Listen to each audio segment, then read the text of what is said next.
What's going on, guys? Ryan O'Toole back here again, giving you guys another review. Welcome back to the journey to Incredibles 2. We're almost done with the series, guys. We have 2 more reviews, and today I'm going to be talking about Inside Out. Directed by Pete Docter, his 3rd directed Pixar film. The voice talents in here are Amy Poehler as Joy, Phyllis Smith as Sadness, Louis Black as Anger, Mindy Kaling as Disgust, and Bill Hader as Fear. Of course, guys, I do have a special guest talking about Inside Out with me. That is my good pal Darnell from the Nezzy channel.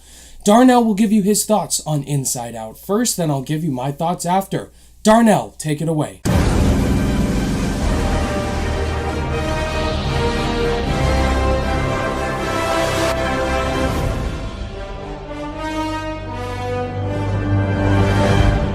Disney and Pixar's Inside Out. First of all, before this video off, let me just start by saying shout out to my man Ryan O'Toole for letting me do this Pixar journey with you guys too. Incredibles 2, that movie's going to kill it. You know I love you, Ryan. You're my man. I'm happy to do this review with you, go on the journey with you. Let's get into it. So Inside Out was a 2015 Pixar animated movie that came out, and when it came out, it was like, whoa, that's so good stuff. At the same time, it was one of the most deepest Pixar movies I had seen thus far, and they've only gotten better as more movies have come out, as you've seen. The movie hold up, it's still good. Well, this movie is still good. It still holds merit with me. It's still like among my favorite of Pixar movies and everything. It's a movie that still will stand the test of time after 3 years ago, and I still feel like it's a movie that kids and adults can enjoy, not only with the animation, but also with the deep messages and stuff that goes along with it. The voice acting in the movie was amazing too, so let's get into the pros and cons. Why I believe that it's Disney Inside Out. Look at movie to go check out, even though it's available right now to buy digital Blu-ray or, Redbox, Netflix, or however you want to view it. The point is, you need to go check out Inside Out, and here's why. About acting in the movie, I'm going to say the voice acting, the cast in the movie was pretty good, spectacular. I love them all. While all the characters, joy, disgust, sadness, anger,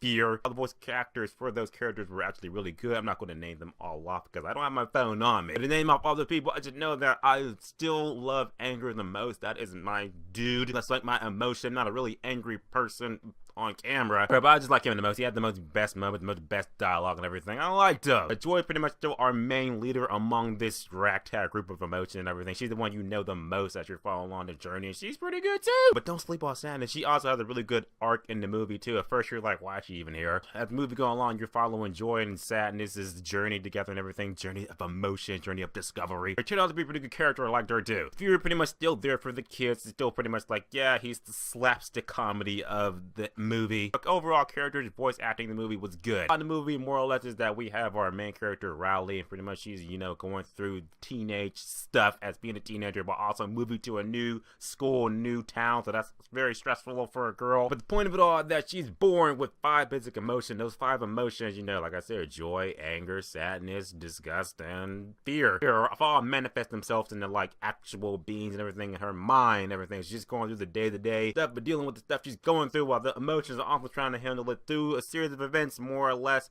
joy and sadness get separated from the other emotions. Now they got to find their way back to the control tower in her brain. Without joy or sadness in her, she's pretty much a walking zombie. Our adventure begins. For the movie, like I said, the animation is Pixar. If you haven't seen a Pixar movie by now, you should know. 2015, it was good. 2018, it's only gotten better. The animation movie is just spot on great. It's spectacular. I remember seeing this movie in 3D, I believe, 3 years ago, and I was like, this is good 3D. I love this. It was good. I saw it 30 minutes ago, and I'm like, oh, the animation still holds up. I like that stuff. Still good. Also, the humor in the movie works, and I'm going to say the movie does have a deeper message to it. I like the idea that Pixar really got into our heads, made it feel like maybe this is what goes on in our brains. Maybe we actually do have little people in our heads controlling us, telling us how we should feel and everything like that. But also raise the question like, wow, are we as humans in control of our own minds? There really are emotions in our head that tell us what to do, how to feel, how to react to stuff like that. There's really a control tower in my brain telling me how to feel when I see stuff. I just know when I saw Infinity War, I was feeling all the emotions. Then like I said about the movie, the fact that it does have a few basic issues here and there's a little long-winded, just only in parts. So if you're a little kid watching it, you're gonna probably check out a little bit. So it's like, okay, when the colors and stuff, when that's coming back. But overall, still a good Pixar movie. Characters very memorable, characters very likable and everything like that. It has good themes and good messages in the movie itself about change, dealing with emotions, and dealing with all the other stuff. Now, a movie that makes you think, it really asks the deeper questions, and I still had a good time with it. I still hold up to it. So it drops one rating from what I originally gave it 3 years ago, but it's still a good movie, and I will say that Inside Out is an 8 out of 10, which is worth seeing at full admission. Even though this movie is not in theaters at all, but I'm just saying, if I saw it now, I'd be like, it's still 8, still good. Thanks again, Ryan, for letting me do this journey with you, this journey of Pixar amazingness in the road to Incredibles 2. I cannot wait for that movie, and I can't wait to see your review for it. It's been an amazing journey, and I love you, man. And to you guys out there, as always, subscribe. Until next time. No problem, man. Thanks for coming to my channel once again to talk about Inside Out. Guys, if you don't know who Nezzy is, his channel link is in the description below. I absolutely love this guy. He's got a great personality, and he has great reviews over on his channel, the Nezzy channel. That's what it is. Darnell's a really cool guy to talk movies with. Now, when I first saw Inside Out in theaters, I was really excited for it. I was hoping this would be a great Pixar movie, and it seemed like it was, and it is. This is a lot more mature, a lot more emotionally powerful than I expected it to be. Of course, it's about emotions. It's something I've never seen before. This is a very creative, original Pixar film that really dives into growing up and feeling emotions extremely well. It's one of my favorite Pixar movies. It's one of the most critically acclaimed Pixar movies. It has a 98% on Rotten Tomatoes. Everybody absolutely loves this film. So let's talk about the great things about this movie. Amy Poehler was fantastic as Joy. She really resembles the character extremely well. She's a fantastic protagonist, and you can see her motivations. She wants to do anything possible to make Riley happy, and that's what she does a lot in the movie. I really loved her relationship with Sadness, voiced by Phyllis Smith. She's very underrated. Sadness is another great character. You're not supposed to like Sadness because we don't want Riley to be sad, but there are some things that Sadness needs to do to make the emotions right, especially the ending. We need Sadness to make Riley cry after all the things that went down. And let's talk about the other emotions. Disgust, fear, and anger. My favorite is anger, voiced by Lewis Black. I mean, anger is absolutely freaking hilarious. Congratulations, San Francisco, you ruined pizza! The visual effects look fantastic.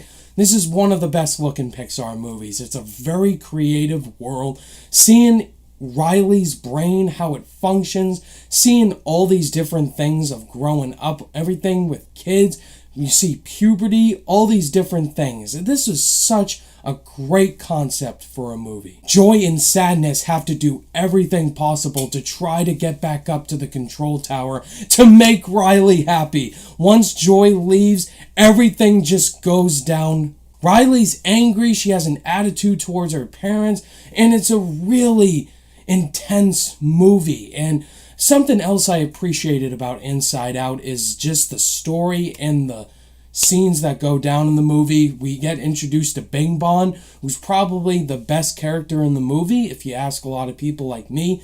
Bing Bong is my favorite character in the movie. I love Bing Bong. I didn't expect much seeing him at first. He sounded annoying, but then at the end, take Riley to the moon for me. Oh my god.